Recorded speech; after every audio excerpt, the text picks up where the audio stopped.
الله الرحمن الرحيم الله أكبر لا إله إلا الله والله أكبر ولله الحمد. الحمد لله نحمده ونستعينه ونستغفره ونؤمن به ونتوكل عليه ونعوذ بالله من شرور أنفسنا ومن سيئات أعمالنا. من يهده الله فلا مضل له ومن يضلل فلا هادي له.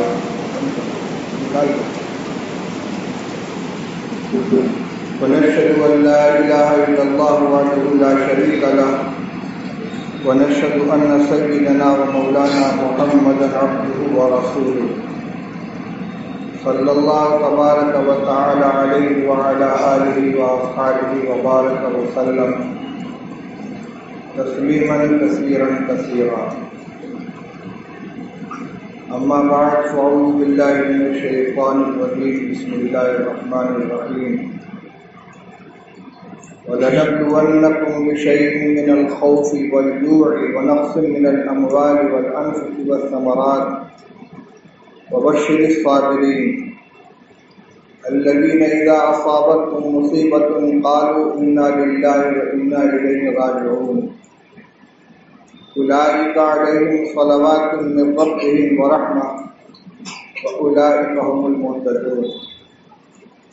وقال الله تبارك وتعالى واصبر وما صبرك إلا بالله ولا تحزن عليهم ولا تك في ضيق مما يمكرون إن الله مع الذين اتقوا والذين هم محسنون. صدق الله العلي العظيم. محترم بزرگوں، عزیز بھائیوں، پیارے بچوں، آج ہم ایک سال کے وقفے سے پھر دوگانہ شکر ادا کرنے کے لیے عیدگاہ میں اکٹھا ہوئے ہیں. یہ شکرانہ کس چیز کا ہے؟ شکرانہ اس بات کا ہے کہ اللہ جل شانہ نے ہمیں رمضان مبارک کا مقدس مہینہ عطا فرمایا اور اس کے خاص اعمال روزہ، تراویح اور دیگر وہ معمولات جن کا اہتمام ہم رمضان مبارک ہی میں کرتے ہیں، ان کو ادا کرنے کی ہمیں توفیق عطا فرمائی. رمضان مبارک کی تمام بابرکت راتوں کے ساتھ ساتھ آخری عشرہ بھی عطا فرمایا جس میں اللہ نے لیلۃ القدر کو چھپا کر رکھا ہے. پھر اپنے بندوں کو اس کی توفیق عطا فرمائی کہ انہوں نے رمضان مبارک کے آخری عشرے میں محنت کر کے شب قدر کو حاصل کرنے کی کوشش کی، اپنی دین دنیا کی دعائیں اللہ کے حضور میں پیش کی، اس سے درخواستیں کی اور دعاؤں کی قبولیت کا یقین حاصل کیا. یہ توفیق اللہ کی طرف سے ملی. اس نعمت کے اوپر ہم اللہ کا شکر ادا کرنے کے لیے ہر سال عیدگاہ کے اندر اکٹھا ہوتے ہیں. پھر یہ آج کا دن جو آسمان پہ یوم الجائزہ کے نام سے جانا جاتا ہے، یعنی انعام دینے کا دن. انعام کس کو ملتا ہے؟ جو اپنی ڈیوٹی حسن و خوبی کے ساتھ انجام دے دے، جو کام سپرد کیا گیا ہو اس کام کو صحیح طریقے سے ادا کرے تو مالک خوش ہو کر انعام سے نوازتا ہے. انعام اجرت سے زیادہ ہوتا ہے، لیکن انعام کس کو ملتا ہے؟ حدیث پاک میں آج کے دن کا جو تذکرہ ہے، لمبی روایت ہے، فضائل رمضان کے آخر میں حضرت شیخ الحدیث رحمۃ اللہ علیہ نے اس کو ذکر کیا ہے اور تقریباً تمام مسجدوں میں فضائل رمضان کا پورا رسالہ پڑھ کر سنایا جاتا ہے، اس میں وہ حدیث پاک کا ترجمہ بھی آتا ہے۔ اس میں یہ ذکر کیا گیا ہے کہ جب اللہ کے بندے عیدگاہ کی طرف چلتے ہیں اور عیدگاہ میں پہنچتے ہیں تو اللہ جل شانہ فرشتوں کو مخاطب کر کے فرماتے ہیں ما جزاء اجیر وفى عملہ، اس مزدور کا کیا بدلہ ہے جس نے اپنا کام پورا انجام دے دیا ہو۔ فرشتے عرض کرتے ہیں جزاؤہ ان یوفى اجرہ، پروردگار جو مزدور اپنا کام پورا انجام دے دے اس کی مزدوری یہ ہے، اس کا بدلہ یہ ہے کہ اس کو مزدوری بھی پوری دے دی جائے۔ اگر ہم حقیقت کی نظر سے دیکھیں تو شاید ہمارا دل یہی گواہی دے گا کہ ہم پورے طور پر اپنی ذمہ داری کو ادا کرنے والوں میں شاید شمار نہ ہو سکے، یعنی اس مزدور میں ہمارا شمار نہ ہو کہ جس نے اپنا کام پورا انجام دے دیا ہو، جس نے رمضان مبارک کے دنوں کو اس طرح گزارا ہو کہ روزے کو اس کے تمام آداب و شرائط کے ساتھ اس نے رکھا ہو، روزے کو روزہ بنانے کے لیے اور مقبولیت کی صفت پیدا کرنے کے لیے جتنی باتوں کا اہتمام ضروری ہے وہ بھی ہم نے انجام دیا ہو، ہم نے نگاہ کی بھی حفاظت کی ہو، زبان کی بھی حفاظت کی ہو، کان کی بھی حفاظت کی ہو، لہو و لعب سے اپنے آپ کو بچایا ہو، اور کوئی ایسا عمل نہ کیا ہو کہ جس سے روزہ خراب ہوتا ہو، متاثر ہوتا ہو۔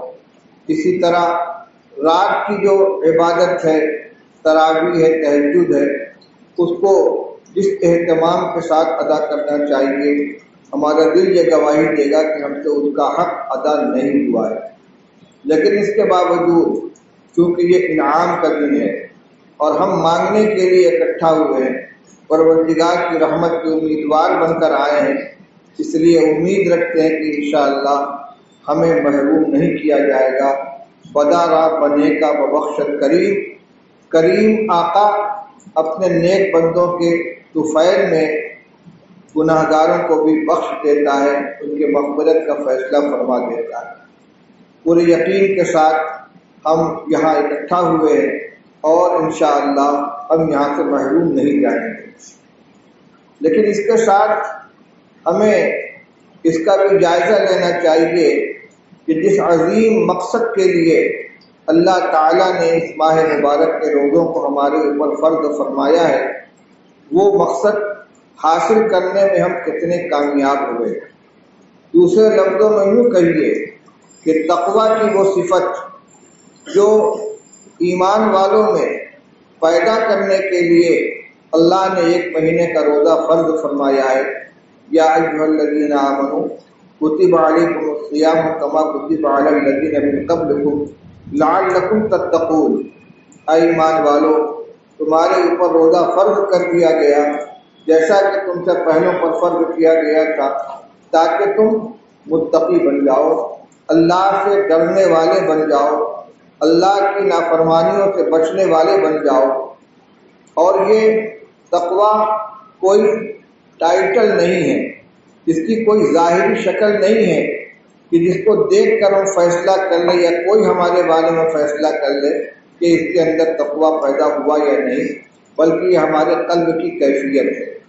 قلب کے اندر اللہ کا کتنا ڈر پیدا ہوا، گناہوں سے بچنے کا کتنا جذبہ پیدا ہوا، اللہ کی نافرمانی کا کتنا خوف ہمارے دل کے اندر پیدا ہوا، اس کا ظہور ہوگا ہماری آج سے شروع ہونے والی نئی زندگی سے۔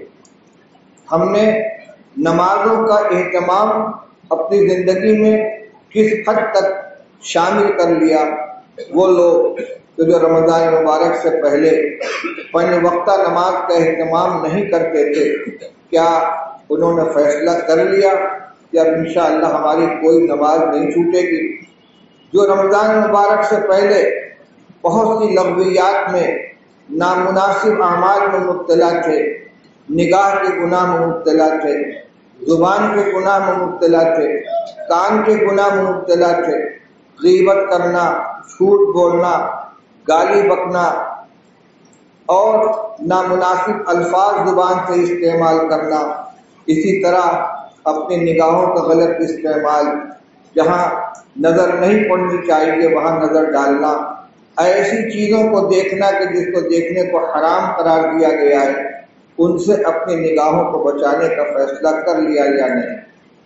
کان سے جو چیزیں نہیں سننی چاہیے تھی، گانا ہے، میوزک ہے، یا غیبت کی مجلس میں بیٹھ کر کسی کی غیبت کا سننا، یا کسی کی بات کو چپکے سے کان لگا کر سننا، یہ سب جن کو حرام قرار دیا گیا تھا، ان سے بچنے کا ہم نے فیصلہ کر لیا یا نہیں۔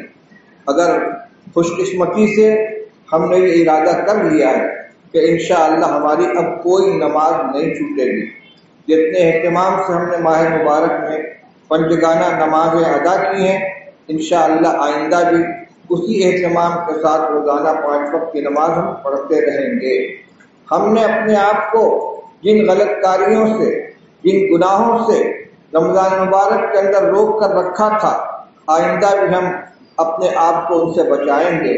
اسی طرح جن نیک اعمال میں ہم شب و روز مشغول رہتے تھے، کبھی تلاوت کر رہے ہیں، کبھی دعائیں مانگ رہے ہیں، اتنا نہ صحیح لیکن ہمارے معمولات میں سے تلاوت نکل نہیں جائے گی۔ روزانہ ہم کچھ نہ کچھ تلاوت کریں گے، کچھ تسبیحات کا اہتمام کریں گے، کچھ دعاؤں کا اہتمام کریں گے۔ یہ فیصلہ ہمیں خود کرنا ہے، کسی دوسرے کو نہیں کرنا ہے۔ اور بندہ جب کسی چیز کا پختہ ارادہ کر لیتا ہے، فیصلہ کر لیتا ہے، تو اللہ تعالیٰ کی طرف سے مدد ملتی ہے۔ اور اگر ارادہ ہی نہ کیا جائے تو زبردستی کسی سے کام اللہ تعالیٰ نہیں لیتے۔ اس لیے آج اس عیدگاہ کے اندر جب ہم اللہ کی رحمت کے امیدوار بن کر آئے ہیں اور اپنے روزے تراویح کی قبولیت کی دعا کرنے کے لیے آئے ہیں، تو یہ بھی ہمیں دیکھنا ہے کہ روزے کا مقصد حاصل کرنے میں ہم کتنے کامیاب ہیں۔ جب عادت بنی ہوئی ہو، ماحول کے اندر رہ کر کچھ چیزوں کا انسان پابند ہو جائے تو اس ماحول سے نکلنے کے بعد تھوڑی سی محنت کر کے اپنی ان عادتوں کو باقی رکھ سکتا ہے، برقرار رکھ سکتا ہے۔ اس لیے میرے بھائی اور بزرگوں، ہمیں یہاں یہ عہد کرنا چاہیے کہ انشاءاللہ اب ہم نمازوں کا پورا اہتمام کریں گے، قرآن پاک کی تلاوت روزانہ کریں گے۔ رمضان مبارک میں 3 4 ختم کرنے والے پورے سال میں 1 2 ختم نہیں کر پاتے، یہ قرآن کے ساتھ بہت ہی لاتعلقی ہے۔ علماء نے لکھا ہے کہ زیادہ سے زیادہ 40 دن میں قرآن پاک کا ایک دور مکمل ہو جانا چاہیے، اور 1 پارہ یومیہ پڑھنا کوئی بڑی بات نہیں ہے۔ 1 پارہ یومیہ پڑھیں گے تو 1 مہینے میں ایک قرآن پورا ہو جاتا ہے۔ ابھی عادت بنی ہوئی ہے، کل رات تک ہم نے تلاوتوں کا اہتمام کیا ہے، آج سے اس کا فیصلہ کریں کہ انشاءاللہ تلاوت کی یہ معمول باقی رہے گا۔ یہ تجربہ ہے کہ رمضان مبارک کے ماحول میں، نماز، روزہ، تلاوت اور دعا کے ماحول میں رہ کر الحمدللہ نہ ہماری روزی کے اندر کوئی کمی ہوتی ہے، نہ ہمارے چین، سکون اور راحت کے اندر کوئی کمی ہوتی ہے، بلکہ پہلے سے زیادہ برکت ہوتی ہے۔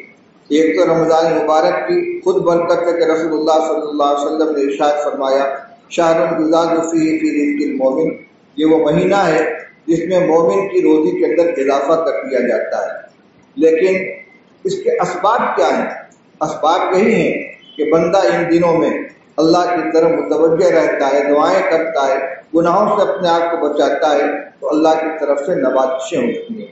اس لیے میرے بھائیوں، ہمیں اس مہینے کے گزر جانے کے بعد اس چین، سکون اور راحت کو برقرار رکھنے کے لیے اپنے ان معمولات کو بھی باقی رکھنا چاہیے جن کے نتیجے میں، جن کی برکت سے ہمیں سکون قلبی حاصل ہوا، چین کا اور سکون کا ہم نے سانس لیا اور اطمینان کی زندگی گزاری۔ میں نے خطبہ مسنونہ کے بعد قرآن پاک کی 2 آیتیں پڑھی، کچھ باتیں ان سے متعلق عرض کرنا چاہتا ہوں۔ پہلے ہم موجودہ صورتحال کا ذرا جائزہ لیں۔ اپنا ملک ہو، پڑوس کے ممالک ہوں، یا پوری دنیا میں جہاں جہاں مسلمان بستے ہیں وہاں کے حالات کو دیکھا جائے تو شاید یہ کہنا غلط نہیں ہوگا کہ بلا استثناء ہر جگہ کے مسلمان بہت سخت حالات کا شکار ہیں۔ کوئی حکومت کی طرف سے، کوئی برادران وطن کی طرف سے، کوئی بیرونی طاقتوں کی طرف سے۔ دنیا کی جو سپر طاقتیں ہیں جہاں چاہتی ہیں طاقت استعمال کر لیتی ہیں، اپنے سیاسی مقاصد کو حاصل کرنے کے لیے کچھ لوگوں کو اعلی کار بنا کر لوگوں کے خون سے ہولی کھیلتے ہیں اور ان کے جان مال عزت آبرو کو پامال کرتے ہیں۔ صورتیں الگ الگ ہیں، نقشے الگ الگ ہیں، لیکن نتیجے کے طور پر دیکھا جائے تو پوری دنیا میں مسلمان اس وقت سخت ترین حالات کے شکار ہو رہے ہیں۔ کہیں کہیں ایسی صورتحال پیدا ہو گئی ہے کہ مسلمانوں کے وجود و بقا کا مسئلہ پیدا ہو گیا ہے کہ یہ ان کا وجود یہاں باقی رہے گا یا نہیں۔ سازشیں ہو رہی ہیں، منصوبے بنائے جا رہے ہیں اور بڑی تیزی کے ساتھ نقشوں کے اندر رنگ بھرا جا رہا ہے۔ بہت تیزی کے ساتھ اپنے منصوبوں کی تکمیل کے لیے بتدریج عمل ہو رہا ہے، کوششیں ہو رہی ہیں اور نئے نئے منصوبے تیار ہو رہے ہیں۔ میرے بھائی اور بزرگوں، ان حالات میں کیا ہم بے دست و پا ہیں؟ ہمارے پاس ان کا کوئی حل نہیں ہے؟ کیا ہم اللہ کے بندے نہیں بچے؟ ہم حضرت محمد رسول اللہ صلی اللہ علیہ وسلم کے امتی نہیں بچے؟ ہم کلمہ طیبہ لا الہ الا اللہ محمد رسول اللہ کے پابند نہیں بچے؟ یا اللہ کے دستور میں کوئی تبدیلی پیدا ہو گئی ہے؟ تو قرآن پاک میں صاف اعلان کیا گیا ہے، لن تجد لسنت اللہ تبدیلا ولن تجد لسنت اللہ تحویلا۔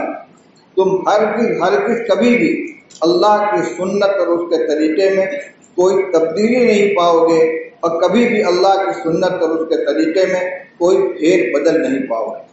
اللہ کی سنت جو ہمیشہ تھی وہی اب بھی ہے۔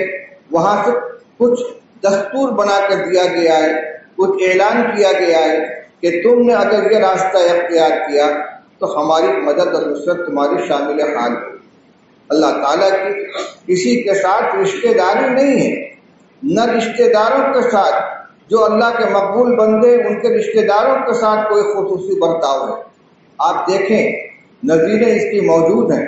حضرت نوح علیہ نبینا علیہ الصلوۃ والسلام اللہ کے محبوب پیغمبر ہیں، اولو العزم انبیاء علیہ السلام میں ان کا شمار ہے۔ اللہ نے غیبی نصرت کے ذریعے ان کو اور ان کے ماننے والوں کو طوفان سے نجات عطا فرمائی۔ کشتی نوح میں سوار ہو کر وہ لوگ بچے، لیکن ان کا حقیقی بیٹا کنعان جو اپنے باپ کے راستے پر نہیں تھا، ان کی نگاہوں کے سامنے غرق آب ہوا۔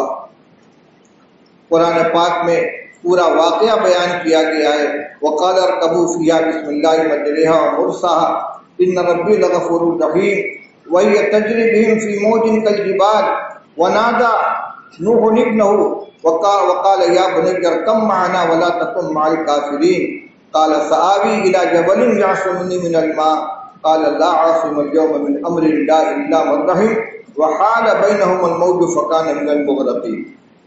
جب کشتی تیار ہو گئی اور طوفان کا پانی پڑنا شروع ہوا تو اللہ تعالیٰ نے حکم دیا وقال اركبوا فيها بسم الله مجريها ومرساها، سوار ہو جاؤ کشتی کے اندر، اللہ ہی کے نام کے ساتھ اس کا چلنا ہے اور اللہ ہی کے نام کے ساتھ اس کا لنگر انداز ہونا ہے۔ جب طوفان تھمے گا تو اللہ کے نام سے یہ کشتی ٹھہرے گی۔ ان ربی لغفور الرحیم وقال اركبوا فيها بسم الله مجريها ومرساها ان ربی لغفور الرحیم، میرا رب بڑا بخشنے والا بڑا رحم کرنے والا ہے۔ وہی تجری بہم فی موج کالجبال، طوفان پورے جوش کے اوپر ہے، چاروں جانب پانی ہی پانی نظر آ رہا ہے، صرف اس کے اندر ایک کشتی نظر آ رہی ہے۔ اس کا نقشہ کھینچا گیا کہ وہ کشتی ان سواروں کو لے کر چل رہی تھی اور موجیں ایسی اٹھ رہی تھی جیسے پہاڑ میں۔ وَهِيَ تَجْرِي بِهِمْ فِي مَوْجٍ كَالْجِبَالِ وَنَادَى نُوحٌ ابْنَهُ، لیکن نوح علیہ السلام کے بیٹا کنعان کشتی میں سوار نہیں ہوا۔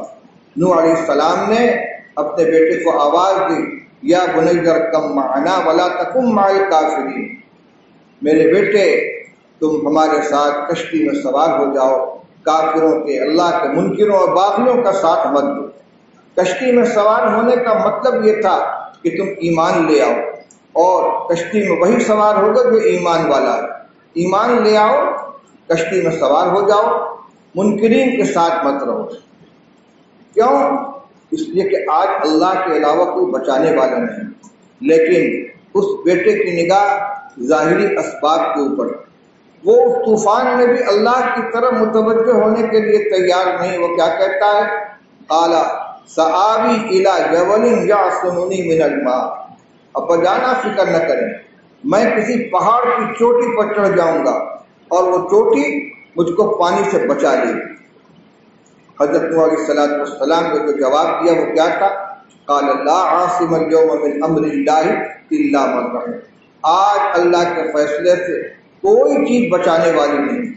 کوئی اونچا سے اونچا درخت ہو، بلند سے بلند پہاڑ ہو، لیکن اللہ کا جو فیصلہ آگے آئے اس سے دنیا کی کوئی چیز بچا نہیں سکتی۔ ہاں، جس پر اللہ ہی رحم فرمائے وہی بچ سکتا ہے۔ یہ گفتگو ہو ہی رہی تھی، وحال بینہم الموج فکان من المغرقین، ان دونوں کے درمیان پانی کی ایک موج آئی ہے اور وہ بیٹا ڈوبنے والوں میں شامل ہو گیا۔ دیکھیے، نوح علیہ السلام اللہ کے محبوب پیغمبر ہیں، لیکن ان کا بیٹا ان کی نگاہوں کے سامنے ڈوبا۔ کیوں؟ اس لیے کہ اس نے اللہ کی طرف رجوع نہیں کیا تھا۔ مصیبت کے وقت میں، طوفان کے وقت میں بچنے کا جو راستہ تھا وہ یہ تھا کہ وہ ایمان لے آتا، کشتی میں سوار ہو جاتا، وہ سوار ہو جاتا کشتی میں، لیکن اس نے اس کے بجائے ظاہری تدبیروں کی طرف توجہ کی۔ میں پہاڑ کی چوٹی پر چڑھ جاؤں گا، میں کسی بلند جگہ پر چلا جاؤں گا اور اس سے میری جان بچ جائے گی۔ میرے بھائی اور بزرگوں، نبی کا بیٹا جب اس راستے پر نہیں آیا جو نبی کا بتایا ہوا راستہ ہے تو وہ ڈوبا۔ مثالیں بہت سی ہیں۔ اس کے برعکس حضرت ابراہیم علیہ السلام کا باپ آزر، یہ ایک نبی کا باپ ہے۔ جو رشتہ باپ اور بیٹے کے درمیان ہوتا ہے دونوں جانب سے، جتنا ایک دوسرے کے ساتھ قرب ہے، ایک جان دو قالب ہیں، نہ بیٹا باپ کے لیے ذریعے نجات بن سکا، نہ باپ بیٹے کے لیے ذریعے نجات بن سکے۔ انہوں نے اپنی کوشش کر لی تھی، انہوں نے اپنی کوشش کر لی تھی۔ نوح علیہ السلام نے بھی کوشش میں کمی نہیں کی، ابراہیم علیہ السلام نے بھی دعوت دینے میں کمی نہیں کی، لیکن اللہ کے راستے کو چھوڑ کر جو بغاوت کے راستے پر چلا وہ بہرحال نبی کا بیٹا یا نبی کا باپ ہو کر بھی نجات نہیں پا سکا۔ حضرت لوط علیہ السلام کی بیوی جب قوم کے اوپر عذاب آ جائے تو وہ نہیں بچ سکی۔ کیوں؟ اس لیے کہ اس نے حضرت لوط علیہ السلام کی دعوت پر لبیک نہیں کہا، قوم کی جو بری عادتیں تھیں ان کی ساتھی بن گئی تھی۔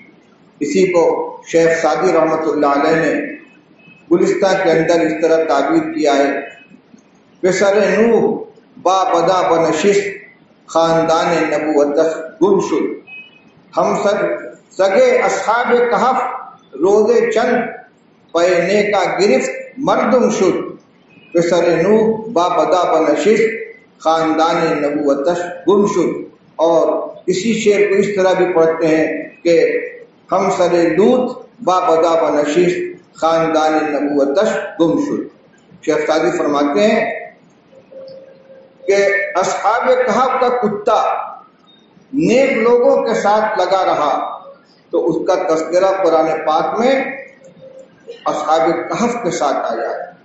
وَيَقُولُونَ ثَلَاثَةٌ رَابِعُهُمْ كَلْبُهُمْ وَيَقُولُونَ خَمْسَةٌ سَادِسُهُمْ كَلْبُهُمْ رَجْمًا بِالْغَيْبِ وَيَقُولُونَ سَبْعَةٌ وَثَامِنُهُمْ كَلْبُهُمْ۔ اصحاب کہف کی تعداد کا جہاں تذکرہ ہے، کچھ لوگ کہتے ہیں کہ وہ 3 ہیں، چوتھا ان کا کتا ہے، کچھ لوگ کہتے ہیں کہ وہ 5 ہیں، چھٹا ان کا کتا ہے۔ یہ سب اندازے کی باتیں ہیں، اور کچھ لوگ کہتے ہیں کہ وہ 7 ہیں اور 8واں اور وَيَقُولُونَ سَبْعُهُ وَثَامِنُهُمْ كَلْبُهُمْ 8واں ان کا کتا ہے۔ دیکھیے جس جہاں جہاں اہل اصحاب کہف کا ذکر کیا جا رہا ہے اس کے ساتھ تذکرہ کس کا ہو رہا ہے؟ کتے کا۔ یہ ایک ناپاک جانور مانا جاتا ہے، لیکن صالحین اللہ سے ڈرنے والوں کا ساتھ اختیار کیا ہے۔ اور یہاں ذکر آیا تو اس کی طرف بھی توجہ کر لیں کہ اصحاب کہف کون تھے۔ پوری قوم بت پرستوں کی تھی، ان کی جان کے لالے پڑے تھے۔ یہ موحد تھے، ایک اللہ کو ماننے والے تھے، ایک خدا کی عبادت کرنے والے تھے، بت پرستی میں قوم کا ساتھ دینے کے لیے تیار نہیں تھے۔ صورتحال ایسی بن گئی کہ اپنے ایمان کی حفاظت کے لیے انہوں نے غار میں آ کر پناہ لیے۔ اللہ نے ان کی حفاظت فرمائی۔ 309 سال تک یہ اپنے غار کے اندر سوئے رہے ہیں، اللہ نے ان کی حفاظت کی ہے۔ تو جس طرح ان کی حفاظت کی گئی ہے ان کے ساتھ ساتھ اس کتے کی بھی حفاظت کی گئی جس نے قوم کو چھوڑ کر ان نیک لوگوں کے قدموں کے اندر جگہ حاصل کی تھی۔ میرے بھائیو، یہ ہے وہ اللہ کی سنت جس کا تذکرہ فرمایا گیا، لن تجد لسنت اللہ تبدیلا ولن تجد لسنت اللہ تحویلا۔ جب حالات آئیں، پریشانیاں آئیں، چاہے قوم کی طرف سے ہو، چاہے ملکوں کی طرف سے ہو، چاہے حکومتوں کی طرف سے ہو، چاہے اپنے وطنی بھائیوں کی طرف سے ہو، نجات کا ایک ہی راستہ ہے کہ ہم اللہ کی طرف رجوع کریں۔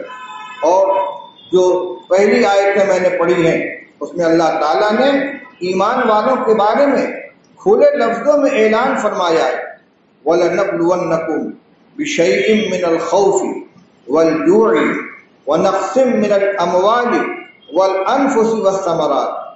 ہم ضرور تمہارا امتحان لیں گے، ضرور تم کو آزمائیں گے۔ کیسے آزمائیں گے؟ بِشَيْءٍ مِّنَ الْخَوْفِ، کبھی تم کو خوف میں مبتلا کریں گے، ڈر لگا رہے گا، یا اللہ کیا ہوگا، مکان پہ حملہ ہو سکتا ہے، فساد ہو سکتا ہے، جان مال عزت آبرو خطرے میں پڑ سکتے ہیں، دشمنوں کی طرف سے اندیشہ ہوگا، خوف ہوگا۔ بِشَيْءٍ مِّنَ الْخَوْفِ وَالْجُوعِ، کبھی فاقے کی نوبت آئے گی، کاروبار نہیں چل رہا ہے، مندہ آ گیا ہے، آمد رک گئی ہے۔ وَنَقْصٍ مِّنَ الْأَمْوَالِ وَالْأَنفُسِ وَالثَّمَرَاتِ، تمہاری جان میں، مال میں، پیداوار میں کمی کر کے تمہارا امتحان لیں گے۔ دنیا میں جو بھی چیز وجود میں آتی ہے اب خود نہیں ہوتی، سب کا فیصلہ آسمان پر ہوتا ہے۔ خوف آئے گا تو اللہ کے فیصلے سے آئے گا، امن آئے گا تو اللہ کے فیصلے سے آئے گا، خوشحالی ہوگی تو اوپر کے فیصلے سے ہوگی، تنگ دستی ہوگی تو اوپر کے فیصلے سے ہوگی۔ اللہ تعالیٰ فرماتے ہیں ہم تم کو آزمائیں گے، کبھی خوف میں مبتلا کر کے، کبھی بھوک میں مبتلا کر کے، کبھی مال، پیداوار اور جان کے اندر کمی کر کے۔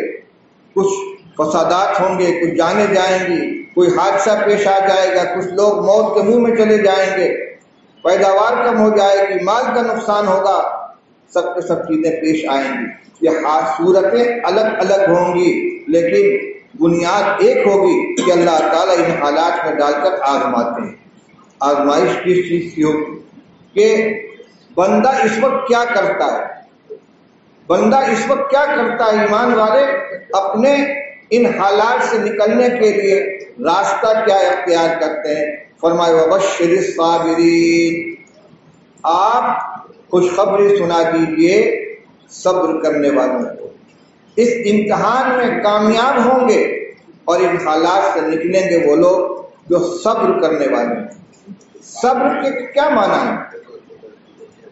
صبر کرنے والا کون ہے؟ صابر کس کو کہتے ہیں؟ ذرا اس کی وضاحت کی سماعت فرما لیں۔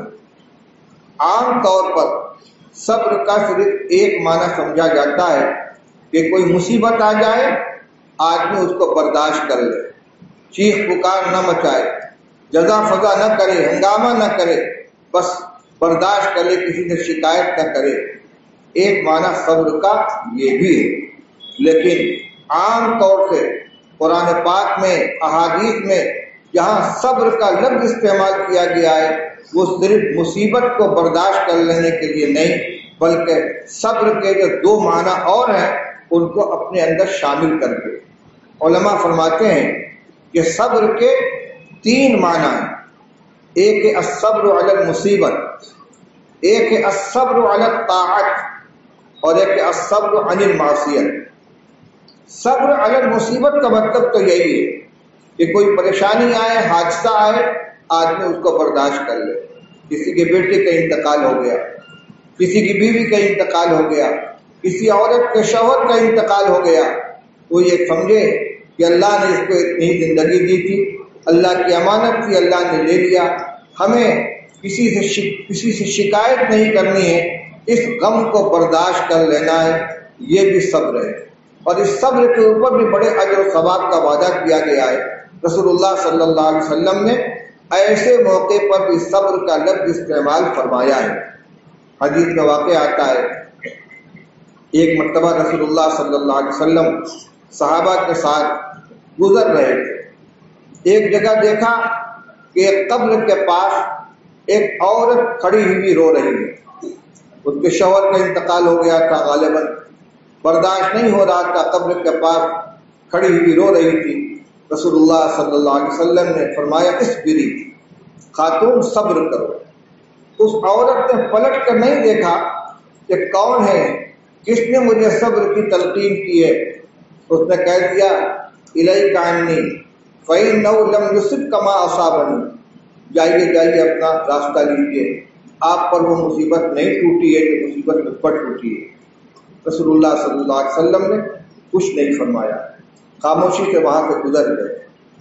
صبر کی غم کی زیادتی کی بنا پر بھی کبھی کبھی نامناسب الفاظ زبان سے نکل جاتے ہیں، آپ نے اسے معذور قرار دیا.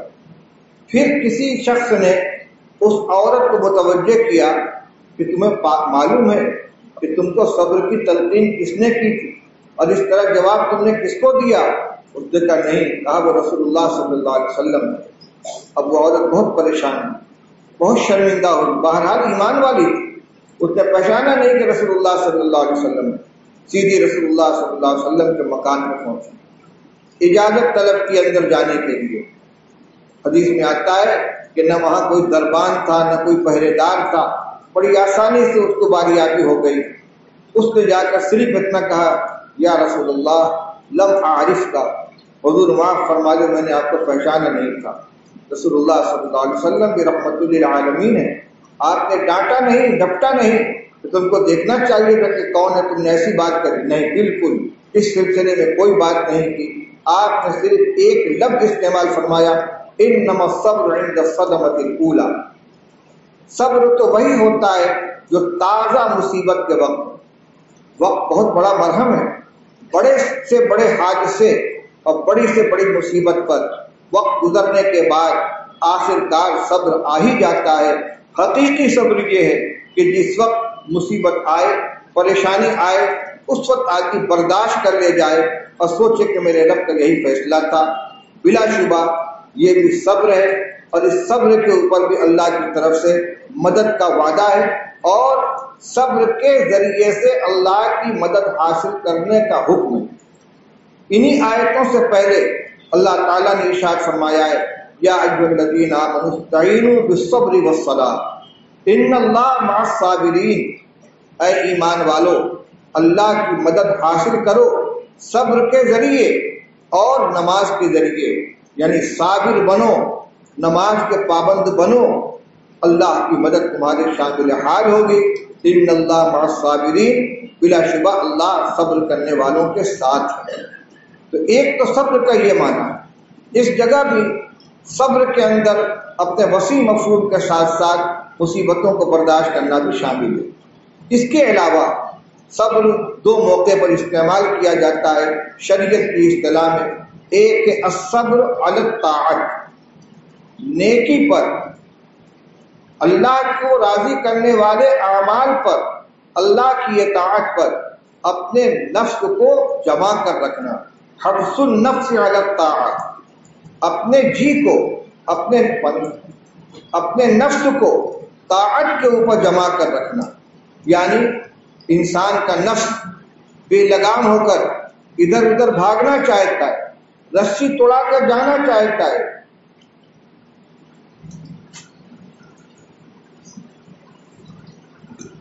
نماز سے جی چرا رہا ہے، اور جو شریعت کے احکام ہیں جن کو کرنے کا حکم ہے ان کو ان کے کرنے پہ آمادہ نہیں ہے۔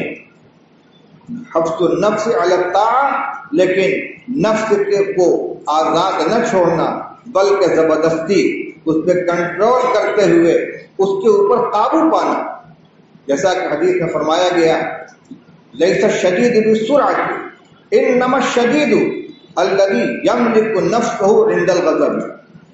آپ نے ارشاد فرمایا کہ حقیقی پہلوان وہ شخص نہیں ہے کہ جو دوسرے کو پٹخ دے، پچھاڑ دے، سینے پر سوار ہو جائے، بلکہ حقیقی پہلوان وہ ہے کہ جو اپنے نفس کو قابو میں کر لے، اپنے نفس کو گرفت میں لے لے، اس پر کنٹرول کر لے غصے کے وقت میں۔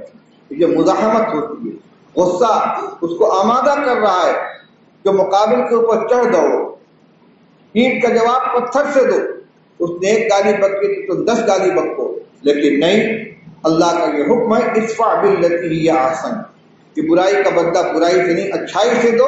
اس نیکی کے اوپر اپنے نفس کو جمانا ہے اور بے قابو نہیں ہونے دینا ہے۔ ہر نیک کام پہ نفس کو روکنا، جمانا، کنٹرول کرنا ایک صبر یہ ہے۔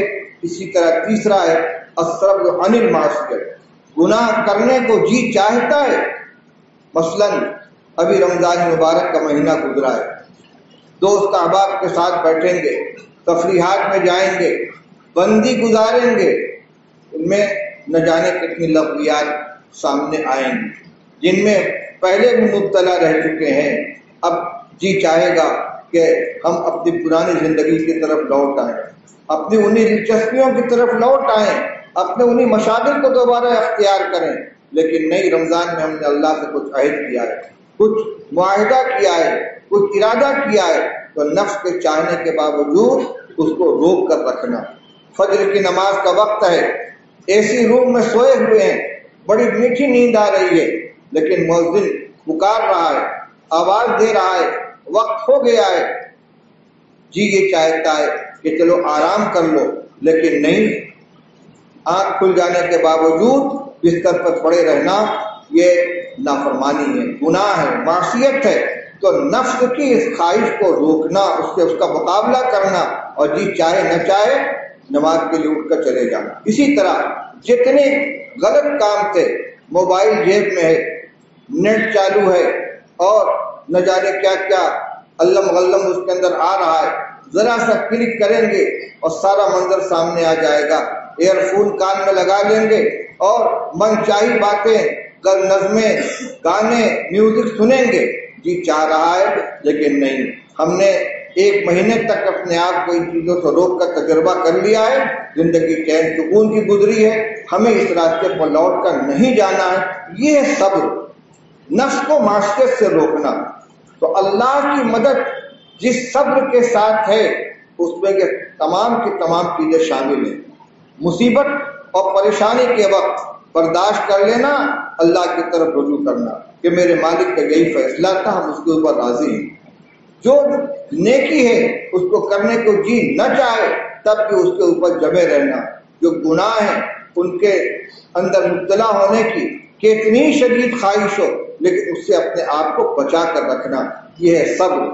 اللہ تعالیٰ ارشاد فرماتے ہیں کہ جب ہم تمہارا امتحان لیں گے، خوف میں مبتلا کر کے، مال، اولاد، جان، پیداوار اور امن، ان سب کو نقصان پہنچا کر، بھوک میں مبتلا کر کے، ایسے موقع پر تم کو اگر ہماری مدد چاہیے، ان پریشانیوں سے نجات چاہیے، تو اس کے لیے ایک راستہ ہے وبشر الصابرین، صبر کرنے والوں کو کی بشارت دے دیجیے، خوشخبری سنا دیجیے۔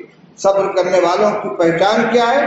الذین اذا اصابتهم مصیبۃ قالوا انا للہ وانا الیہ راجعون۔ صبر کرنے والے وہ ہیں کہ جب ان کے اوپر کوئی آفت آئے تو وہ یوں کہیں کہ ہم سب اللہ ہی کے ہیں اور ہم اللہ ہی کی طرف رجوع کرتے ہیں، ہمیں اللہ ہی کی طرف جانا ہے۔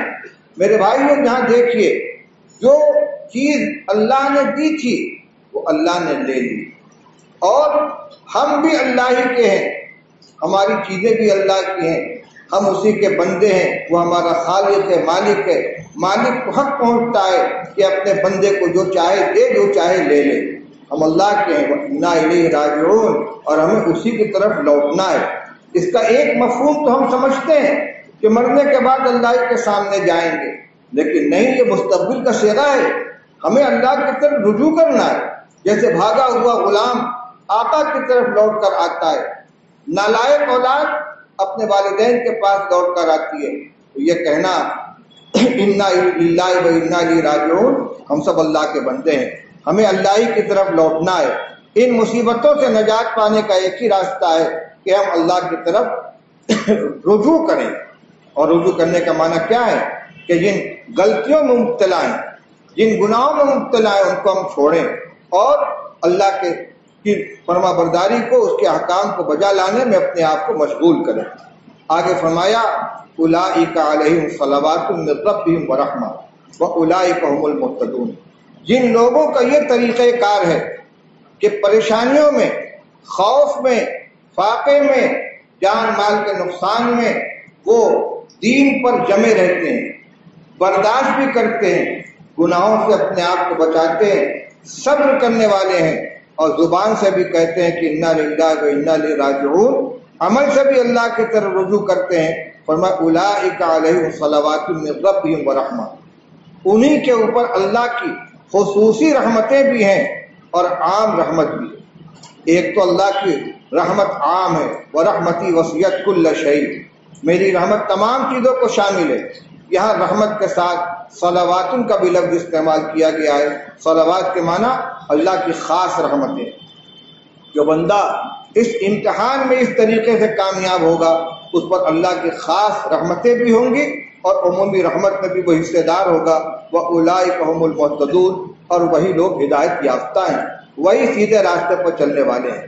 میرے بھائیوں، اس وقت میں نے اس آیت کریمہ کی تلاوت اس لیے کی ہے کہ ہمارے اوپر عمومی حالات جو آئے ہوئے ہیں، کوئی حصہ ملک کا ایسا نہیں ہے کہ جہاں کے لوگ پورے چین، سکون، امن و اطمینان اور بے خوفی کی زندگی بسر کر رہے ہوں۔ ہر آنے والا دن پہلے کے مقابلے میں زیادہ تشویشناک ہوتا ہے۔ میں سیاست کی گفتگو نہیں کر رہا ہوں، ان کا جو کام ہے وہ اہل سیاست جانے۔ میرا پیغام محبت ہے، جہاں تک پہنچے ہمارا پیغام تو محبت ہے۔ کس سے محبت ہے؟ اللہ سے محبت ہے، اللہ کے رسول صلی اللہ علیہ وسلم سے محبت ہے، اللہ کے دین سے محبت ہے، اپنے ایمان والے بھائیوں سے محبت ہے۔ بلکہ ہمارے اکابر، ہمارے علماء، ہمارے رہبر یہ فرماتے ہیں کہ اس نفرت کے ماحول کے اندر محبت کے پیغام کو ہر فرد تک پہنچا جائے، انسانیت کی بنیاد پر، ہم وطنی کی بنیاد پر، اور اسلام کے پیغام رحمت کے نام پر ہماری طرف سے کسی نفرت کا، کسی عداوت کا، کسی بغض کا اظہار کہیں نہیں ہونا چاہیے۔ ہم تو سراپا محبت ہے، لیکن یہ سب محبت سب سے بڑھ کر اللہ کے ساتھ ہونی چاہیے۔ والذین آمنوا اشد حبا للہ، اللہ تعالیٰ ارشاد فرماتے ہیں کہ ایمان والوں کو سب سے زیادہ محبت اللہ کے ساتھ ہوتی ہے۔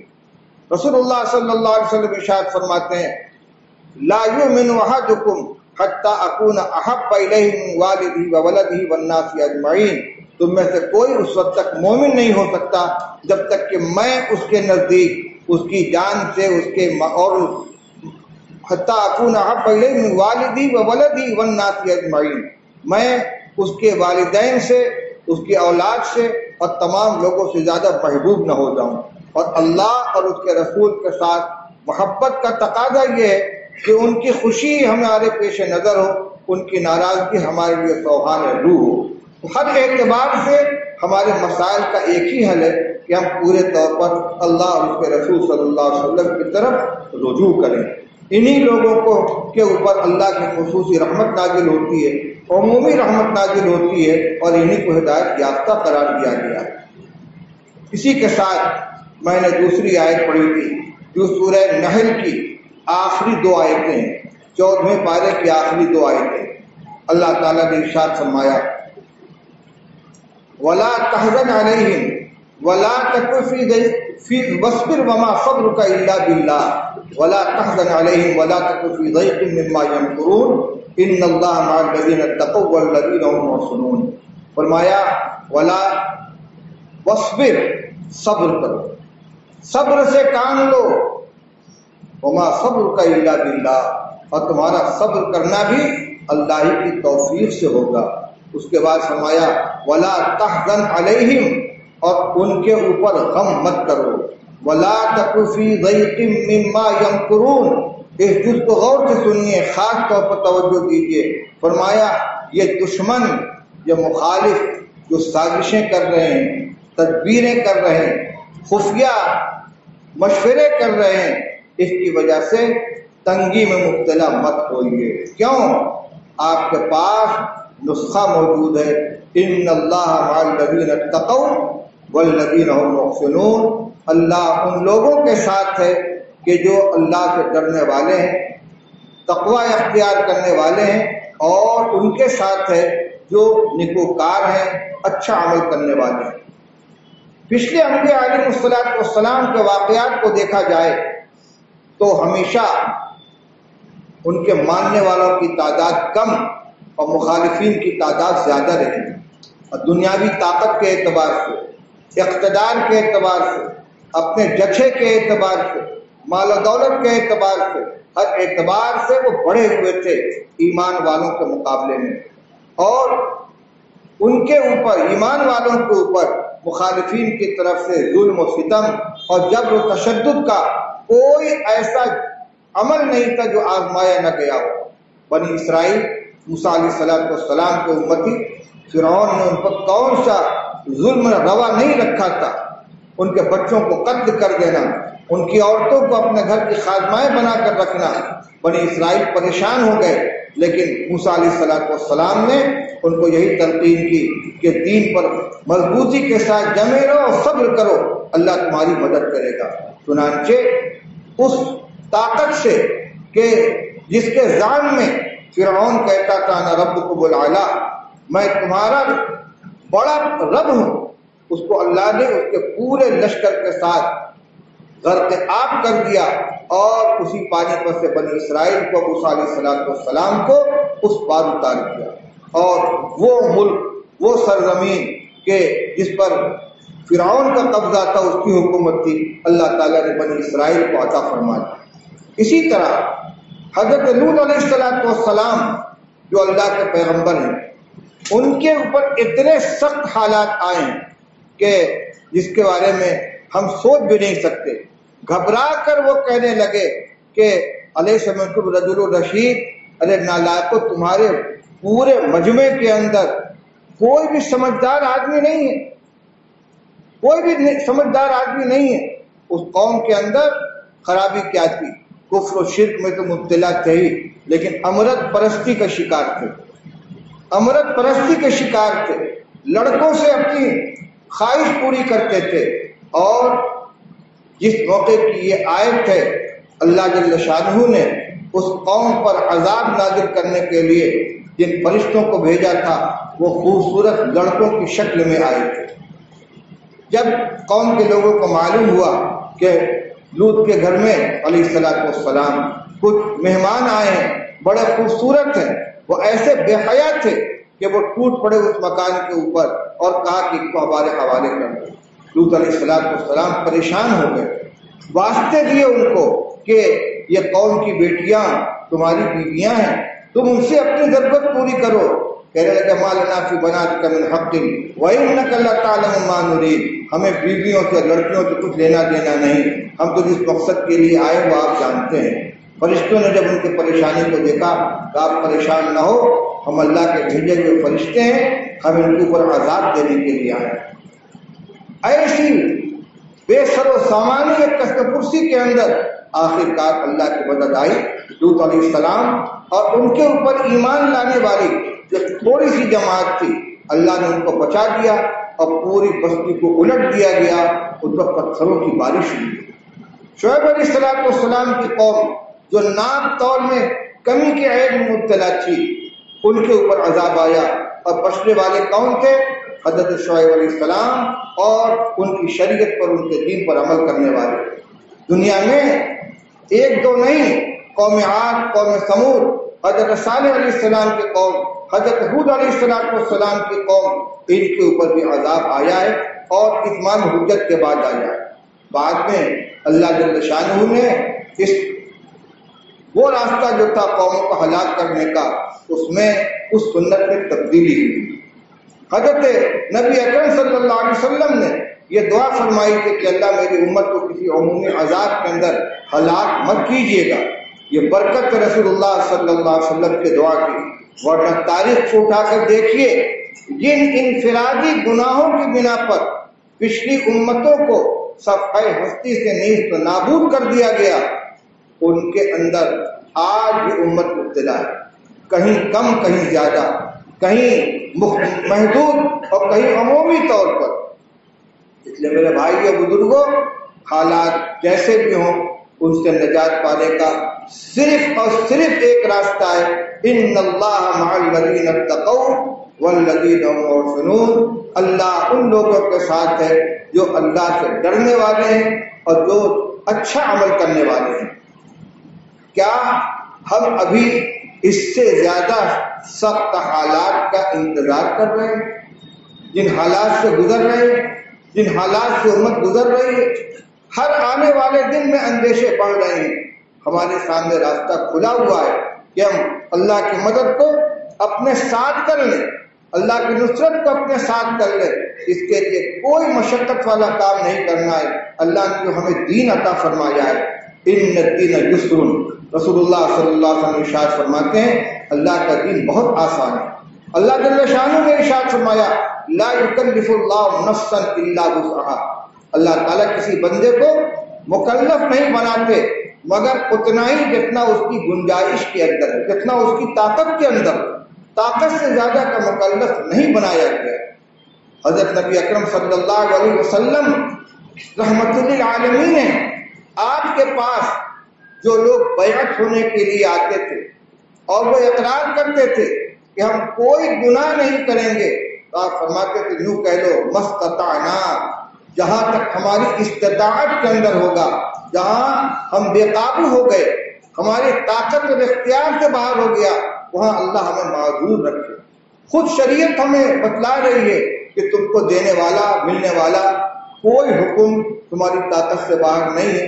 اب اگر ہم بہانہ کریں اور یہ سمجھے کہ ہم سے یہ کام نہیں ہو سکتا، تو یہ اللہ کے فرمان کو اور رسول اللہ صلی اللہ علیہ وسلم کی ارشاد کو اپنے ذہن و دماغ سے اور اپنے عمل سے جھٹلانا ہے، نعوذ باللہ من ذالک۔ ہر سال عہد کی تجدید کرائی جاتی ہے اور کسی نہ کسی انداز سے یہی باتیں عرض کی جاتی ہیں، لیکن ہم نے گویا فیصلہ کر رکھا ہے کہ کہنے والا جو چاہے کہے، ہم وہی کریں گے جو ہمیں کرنا ہے۔ لیکن ایک بات یاد رکھیے کہ حالات برابر خراب سے خراب ہوتے جا رہے ہیں۔ ملکی حالات، سیاسی حالات، ہماری جان مال عزت آبرو، ہمارے مساجد، مدارس، مکاتب، دینی تنظیمیں، دینی جماعتیں، ہمارے جو شناخت ہے، یہ ساری کی ساری چیزیں خطرے کے اندر ہیں، اور ہم اپنی طاقت کے بل پر، اپنے مال کی بل پر کوئی مقابلہ نہیں کر سکتے۔ باطل کے مقابلے میں حق نے ہتھیاروں سے مقابلہ نہیں کیا ہے، طاقت سے مقابلہ نہیں کیا ہے، ہمیشہ قدرت کی مدد کو اپنے ساتھ کیا ہے اور اسی کے ذریعے سے کامیابی ملی ہے۔ اس لیے میرے بھائی بزرگوں، ذرا آنکھ کھولیں، غور کریں، تنہائی میں بیٹھ کر غور کریں۔ ہر آدمی اپنے گھر کا ذمہ لے لے، اپنے گھر کا ذمہ لے لے۔ ہمارے گھر میں کوئی غلط کام نہیں ہوگا، ہر فرد نماز کا اہتمام کرے گا، بڑا ہے اپنی بیوی، اپنے بچی، اپنے بچے، اپنی بہو، ہر ایک کو تاکید کے ساتھ 5 وقت کی نماز کا اہتمام کرائے۔ قرآن پاک کی تلاوت روزانہ گھر کے اندر ہو، اور کہیں ٹیلی ویژن چل رہا ہے، کہیں موبائل کے اندر غلط چیزیں استعمال ہو رہی ہیں، ان پر نگاہ رکھا جائے۔ آج جس کے جیب میں تھوڑا پیسہ ہوا، قیمتی سے قیمتی ملٹی میڈیا موبائل جیب میں رکھ لیا اور جتنے پروگرام ہو سکتے ہیں سب لوڈ کر لیے اور زندگی کے قیمتی اوقات قیمتی لمحات اس میں ضائع کیے جاتے ہیں. رات بھر موبائل دیکھا جا رہا ہے تو ظاہر بات ہے کہ جو رات بھر جگے گا وہ پھر فجر کی نماز کی ادا کرے گا. اور یہی نہیں بلکہ جو اس کے دنیاوی فرائض ہیں، کسب معاش کا جو حکم ہے، گھر کی نگرانی کا جو کام ہے، اس کے قوا مضمحل ہو چکے ہیں، خراب ہو چکے ہیں. دماغ میں گندی چیزیں بھری ہوئی ہیں، اچھی باتیں سوچنے کی اس کے اندر جگہ کیا کہاں ہے. نگاہ گندی ہو چکی ہے، دماغ گندا ہو چکا ہے، دل کے اندر گندی چیزیں بھری ہوئی ہیں، اچھی چیزوں کی اس کے اندر جگہ نہیں ہے. اس لیے میرے بھائیوں، ہر گھر کا ہر فرد ذمہ دار ہے. کلکم راعٍ وکلکم مسئول عن رعیتہ. تم میں کا ہر ایک نگراں ہے اور ہر ایک سے اس کے ماتحت کے بارے میں سوال کیا جائے گا. یہ حدیث صحیح ہے، صرف یہ اخلاقی بات نہیں ہے، مسئلہ جواب دہی کا ہے. محشر کے میدان میں پوچھا جائے گا کہ تم صرف روٹ جمانے کے لیے پڑے تھے، صرف عہدے اور رشتے کے اعتبار سے پڑے تھے، تمہاری ذمہ داری یہ نہیں تھی کہ اپنے گھر کے لوگوں کو صحیح راستے پر چلاؤ. یہاں اپنے پاور کو اختیار کرو، یہاں اپنی طاقت کو استعمال کرو، یہاں اپنی حیثیت کو جتاؤ کہ میری موجودگی میں یہ غلط کام نہیں ہوگا. آپ اگر فیصلہ کر لیں گے انشاءاللہ عمل ہوگا. اگر ہر فرد کا ذمہ دار اپنی جگہ پر فیصلہ کر لے انشاءاللہ کوئی دشواری کی بات نہیں ہے. اور جب ہر گھر میں اس پر عمل ہوگا، اسی سے معاشرہ وجود میں آتا ہے. جس معاشرے کے اندر خیر غالب ہوگی، شر نہیں پنپے گا، اللہ کی طرف رجوع ہوگا، نمازوں کا اہتمام ہوگا، مسجدیں آباد ہوں گی، دعاؤں کا اہتمام کیا جائے گا، انشاءاللہ اللہ کی مدد شامل حال ہوگی. میرے بھائیو بزرگوں، وقت نماز کا ہو رہا ہے. پہلی بات تو یہ کہ اندر کی جگہ پر ہو چکی ہے. باہر جو لوگ کھڑے ہوئے ہیں وہ کھڑے ہو کر قبلہ روح کی رعایت کرتے ہوئے صفیں لگا لیں. دیکھیے روڈ ہر جگہ قبلہ کی طرف نہیں ہے، روڈ گھومی ہوئی ہے، اس لیے سب سے پہلے اگلی صف والے اندر کے لوگوں کو دیکھ کر صف سیدھی کرے، پھر ہر پیچھے والا اپنے آگے والے کے صف کو دیکھ کر اپنی صف سیدھی کرے، صفیں درست کر لیجئے. اور اندر کے لوگ بھی کھڑے ہو کر اپنی صفوں کو درست کر لیں. بچوں کو درمیان صف میں کھڑا نہ کرے، کنارے بیٹھا دیں.